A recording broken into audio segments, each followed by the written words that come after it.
Hey, are you in a panic because you're running into a deadline? You need to get your senior portraits into the yearbook staff so they can put you in this yearbook that's going to last for a lifetime, right? But the studio you're supposed to go to is completely booked and you can't get in time and there's nobody else that can help you out. Well, you just found out that maybe you can submit your own images, and I'm going to show you how you can do that on your smartphone, and that video is going to start right now.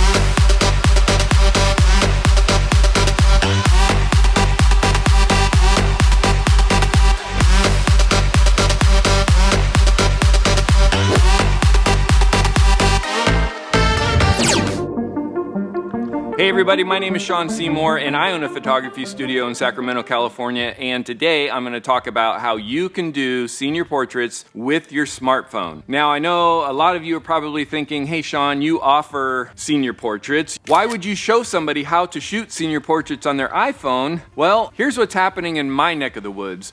The high schools are all needing to get their pictures into the yearbook to be printed, and those deadlines are coming up very quickly. Most of the photography studios, which are really just to sit down and take a picture with the dark background, the cap and gown, most of those people are overloaded right now and can't get all the seniors in before the deadline. What the high schools in my area are doing is they are being more flexible with their policy about having every picture look exactly the same, and they're allowing parents to submit their own pictures, whether that comes from a professional photographer or the parents themselves take it on their iPhone or with their camera. What I want to do in this video is show you how you can get better results with your iPhone. Why do I keep calling it an iPhone? Because it is an iPhone. That's why I call it an iPhone. It's an iPhone. So in this video, I want to show you how you can use your smartphone, or if you have a camera, I'm going to give you some tips on how you can shoot your senior portraits, thereby allowing you to submit those images to the yearbook staff so that they can meet their deadlines and you can get your senior into the yearbook that is going to literally last a lifetime. So let's go ahead and get started on that. First thing you're going to do is prepare your phone. Now your phone has a camera lens just like a camera has a camera lens, and that lens is usually found on the back of your phone. Mine happens to be in the top left-hand corner, top right-hand corner. Most people don't realize how dirty this actually is, so make sure that you clean it, get all of the smudging off, get all the oil off of it, and make sure that you clean that lens. The next thing that you want to do is you want to switch your camera from taking what's called HEIC format pictures, which is a high efficiency format. You want to switch that to JPEGs. JPEGs are more universal, and I'm going to guess that your yearbook is going to require any submittal that you make to be in a JPEG format. So I have a video right over here that shows you how to quickly do that. Switch your phone from the HEIC format to JPEGs. The next thing you're going to do is you're going to go into your phone's settings. You're going to scroll down to Camera. When you're in camera, you're going to want to make sure that you turn on grid. So if it's off like this, you're going to want to go ahead and turn that on. While you're here, you can also double check your formats. You want to make sure that this is not high efficiency, but is set to most compatible. And again, you can check out my video if you're at all confused about switching over from HEIC to JPEGs. I also leave auto HDR on. It's called high dynamic range, and you don't really need to mess with it. And then I leave keep normal photo off. What turning the grid on does is there's actually a compositional rule called the rule of thirds. That means that when I open up my camera, and I will just put it on a nice dark, oh hey, there I am. When I open up my camera like this, you can see that there's two lines going horizontally and two lines going vertical. Normally you want to go ahead and use the rule of thirds by either having your shot be the person or your subject on one of those lines or at one of those intersections. But the rule of thirds is just a compositional rule that will help you make it look more professional. Okay, let's go through the phone settings. First thing you want to do at the top is you want to turn off your flash. The reason that we're turning off the flash is because it doesn't really help in this situation. It's actually going to cause more problems for you than anything. So leave it off. The next thing I do is I turn live view off. The three little circles at the end are actually filters, and you won't need those filters either. You're gonna leave this on original. Okay, then I would recommend that you go ahead and you put portrait mode on. If this is an iPhone, portrait mode is going to be helpful for you. And leave it on natural light. Again, these are just filters that are gonna try and change how the light is. And you can use these filters after you take the photo if you really want to. I would recommend that you go ahead and you take a look online for some editing software that you can use on your phone. Your phone has editing abilities, but if you need something a little bit deeper than that, I know that Photoshop has a mobile version, and I know there's some other photo editing apps that are out there on the internet. The next thing you're gonna do is going to be on location. When you're setting your model up or you're setting your subject up, try to have their back towards the sun so that any of those harsh shadows that might be created by the sun are behind them and the sun is rimming them with some nice rim light rather than creating harsh shadows across their face. The other thing you can do is to shoot in the shade. I know it sounds a little weird, but when you're in the shade and it's a bright sunny day, you actually get more evenly lit light, but you don't have any harsh shadows across the face. Take a look through your phone. Look at what you're seeing. If you're seeing something that you like, then great. If there's a tree sticking out of their head or there's some distracting background like a garbage can or something like that, before you move your subject, move yourself.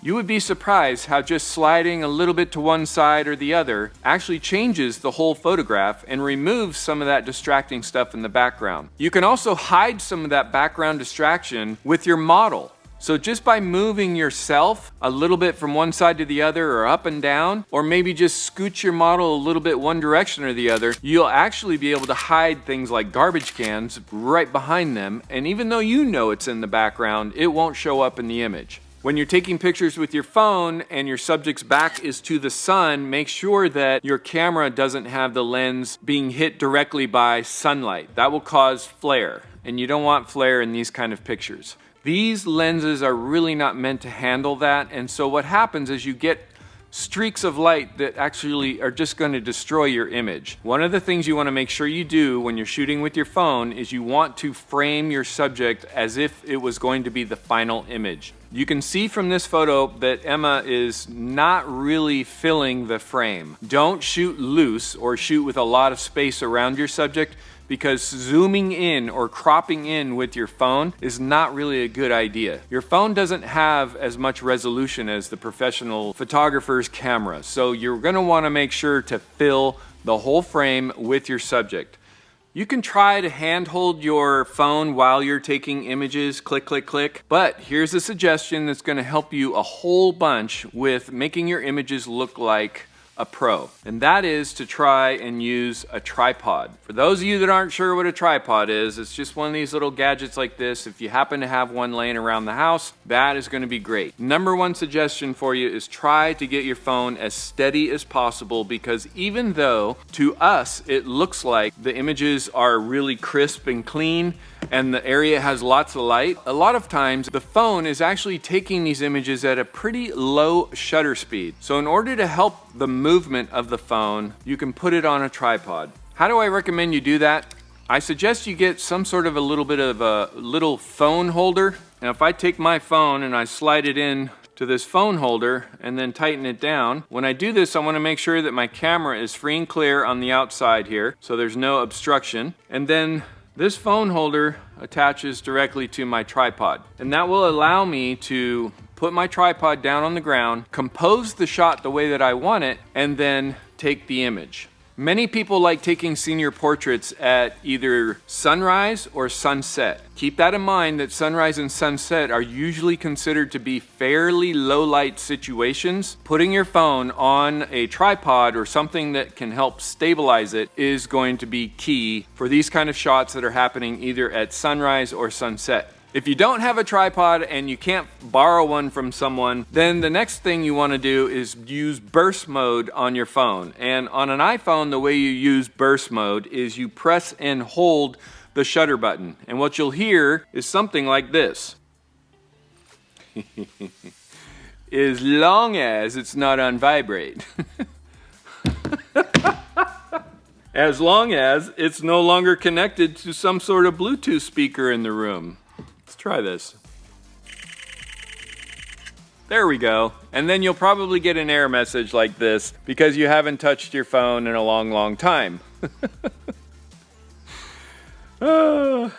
I literally have had no storage on my phone for quite a while, even though I signed up to the iCloud. If at all possible, try and see if you can get your phone stabilized by putting it on a tripod and shooting from that tripod. You will notice that your images will be much crisper and clearer. The last tip I have for you is to shoot with your camera in portrait orientation or in landscape orientation. Portrait orientation is going to be more vertical. Landscape is going to be more horizontal. If you double check with your yearbook, I would imagine that your yearbook staff has either a portrait or a landscape requirement for the photos that you're going to send in. Make sure that you take plenty of photos in both portrait and landscape so that you have a lot of options to choose from when it comes time to send them an image. Hey, well, I hope you found this video helpful. I hope that all of you are able to get your senior portraits into the yearbook staff at your high school. And I hope if for some reason you couldn't get on the schedule of the local photographer and you didn't have time to hire a professional photographer, that these tips on how to shoot with your phone or how to shoot with your own camera help with you getting high quality, good looking senior portraits. If you like this video, please punch that like button down below, subscribe to this channel for more of my content, and the bell notification will give you a notification when I have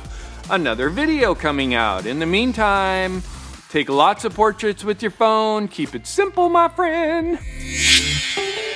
I'm going to show you how you can shoot those senior portraits on your iPhone or your smartphone or whatever the hell it is you have in your hand. 2 rocks. And what? My eyes. Hey, are you in a panic because you're running into a deadline to get a